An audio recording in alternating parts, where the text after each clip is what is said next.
Assault means you move with half your movement points and you can still fire. Vehicles may enter an enemy-occupied hex, but infantry may not. Okay, an advance means you move one hex and one hex only. Vehicles can rotate before or after, but not both. But you may not fire. And infantry, but not vehicles, may enter an enemy-occupied hex. Alright, I'll tell you what, just for grins, this is so ridiculously stupid. I can't even imagine how, I can't begin to discuss how stupid this is. But what I could do is an advance order. Now, the hit markers, just for the sake of time here, we're just going to pretend like those hit markers aren't on this guy. I'll tell you what, let's return this to the cup and see if we can draw out something that allow him to, there we go, shaken. Okay, just for giggles and grins, we're going to do something ridiculous here, and I'm going to do an advance order, and that will allow my guys to move one hex, and we'll show you how a melee works. Somehow, we'll work that in. So he's going to activate, and he's the only one doing anything here, and he's going to enter an enemy-occupied hex and stop. And there's no op fire for an advance. That's one of the functions of an advance, is you don't have any op fire there, so it's a way to get where you're going without getting shot at, regardless of terrain, but the cost is that you obviously you can only move one hex. Now, I could also take the guys that are suppressor, those machine gunners. I could take those guys and just kind of back them up out of the way so they're not getting pummeled by that Panzer IV, but I think they're better off left right where they're at, so I'm going to leave them alone. And that's it for the order. Now, it cost me 6, so now it's your activation, and we need to set up a melee situation. So how about if you use that sniper to show how he works, and then you could do like a fire order with it. Yep, no, I know exactly what I got. No, well, my guy's busted, so I can't shoot with him. He can't fire. So, but what I can do to show you... Well, let's pretend like he's not. Let's go ahead and just take the hit marker off of him and assume that he's not broken. Okay. Okay, now one thing that you really have to remember in this game is different than most games that has melee involved with it. Most games, when you enter a hex, you're in a melee hex and you just automatically start firing. Not in this game. So it's really optimal for you to move into a hex and still have initiative so you can throw down another order to fire. So the way that Joel has done it is he's moved in, but he's shifted over to me to give me the first shot in this melee hex. If he would have done it and still had initiative left, then he could throw down a fire order and get the first shot. So if you want the first shot in melee and you enter into it, make sure you have enough orders to do 2, an advance and a fire. So the way the melee works is, if there were multiple counters in this hex, then, well, let's start beginning here.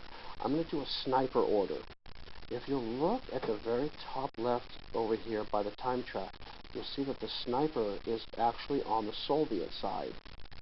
So I want to turn that to the German side. So I'm going to take a 7 marker, and I'm going to put the cube over here and shift this over 7. And for the sniper, I get to flip that to the German side. Now, the Germans have the sniper, and the sniper happens at the end of the turn, where we're going through the end turn process. So, as of now, I've got the sniper. And when you take a sniper order, you may do 1 order below the sniper. So for me, I could do an advance, assault, rally, move, fire, or an asset draw. So I get and Mike, just a second. And do 1 below. Just to reiterate what he's saying here with the sniper, I don't believe we mentioned this earlier, and this is really important. Let's say that he wanted to do a rally earlier. I played in advance. It cost me 6 initiative. Regardless of where the cube is, you can take the cube off, pay the initiative, and you can execute that order or any order below it. So you're not bound to exactly where the cubes land. So if I take one off a battalion support, that's going to cost me 8 initiative, but say I really, really want to take a fire order, I could do that, but I'm paying 8 initiative to do so.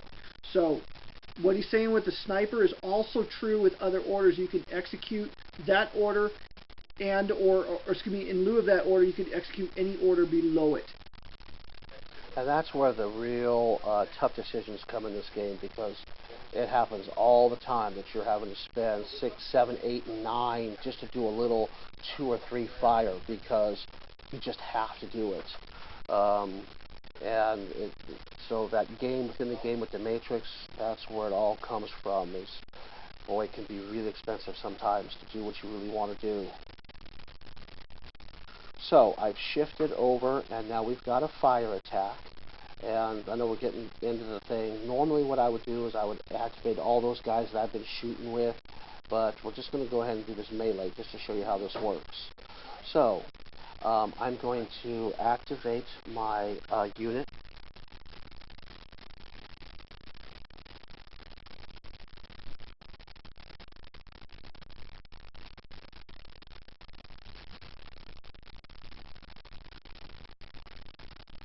By the way, when you're in a melee situation, in other words, an enemy unit is in your hex, correct me if I'm wrong on this, Mike, but I believe you cannot fire out of that hex.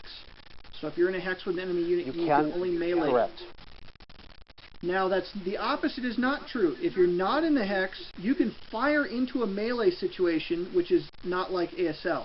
You can fire into a melee, but everybody in the hex is going to have to defend against it, so you might end up shooting your own boys. Which is something the Russians do quite often.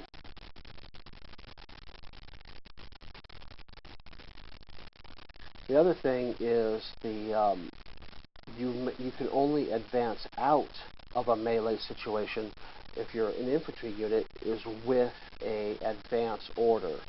The only way to get out of a melee situation for a tank or AFE is with a assault order. So what we do here is the melee procedure works like this. If I'm a platoon, I get a +1 die, so I go from 8s, from 10s to 12s. If I was a pioneer or an engineer for the Russians, it's another plus die. If you're in column, and we haven't talked about column, but we really won't worry about that probably tonight. That's something that the tanks would be. You don't want to be in the middle of a city in a melee situation in a vehicle. It's not good. So in this situation, I'm going to get to add 1 to my die because I am in a platoon. So I'm going up to 12s. And there's a table that you'll be looking at, and it's the attacking unit is German, which I am, and I'm a grenadier, and I'm attacking a rifle unit. I need an 11 or higher to score a hit with 2 12s. So we'll roll the 12s, we'll get a 9, that won't be enough. Now, he can take a return fire. So he could fire into that hex with a unit from outside the hex and just mow everybody down, or he can take a return fire with that unit in that melee hex. Now that unit is out of command range, so it would cost him 2 initiative to do it, but that would be worth it. By the way, why did you roll D12s? You're actually a squad. You're right. I thought I was still I thought I still was a platoon, so I still missed. Oh, and if any die roll is a 1 in a melee, it's an automatic miss, no matter what the other die roll is. So there is no other hindrance other than that. Smoke. Smoke is still a hindrance. Oh, is smoke, yeah, in a melee? I thought it was just 1s. Yes. Oh, yeah, no, it says unless smoke is present. Yep, up there on the reminders. Okay, yeah, when in doubt, read the rules, huh? Funny how okay, that so works. I will fire back with the rifle squad, so that's going to cost me 2, that's the VP marker, 2 initiative, so I push the initiative back to him, but let's just do that for fun. And so I'm actually a platoon, so I will fire the D12s against him. Now, a rifle against a grenadier on the Matrix, which is in your charge, it's not in the Vassal module, is going to be also an 11. So there's my shot, and you can't do a whole lot better than that. So he will take a hit marker there. And so that's how melee works in the game. There's one other thing too with the melee. If you have multiple units in that hex, say I had 3, I had 3 individual squads. I, as the defender of a shot, offer up one to be shot at. So you don't shoot at everything in the hex. So that sometimes is a good, a good way to prolong the attack as you deploy down, and it takes longer to go through. If you have a hit that's really hurt really bad that you don't think you can rally, you can offer up him to be shot at. He's going to die anyway, and it'll leave your good units in good order longer. If you don't have any vehicles in the hex that's a melee, as an alternate way of resolving the melee, what you could do is break out Combat Commander and roll up a mission. Pretty much, Yeah.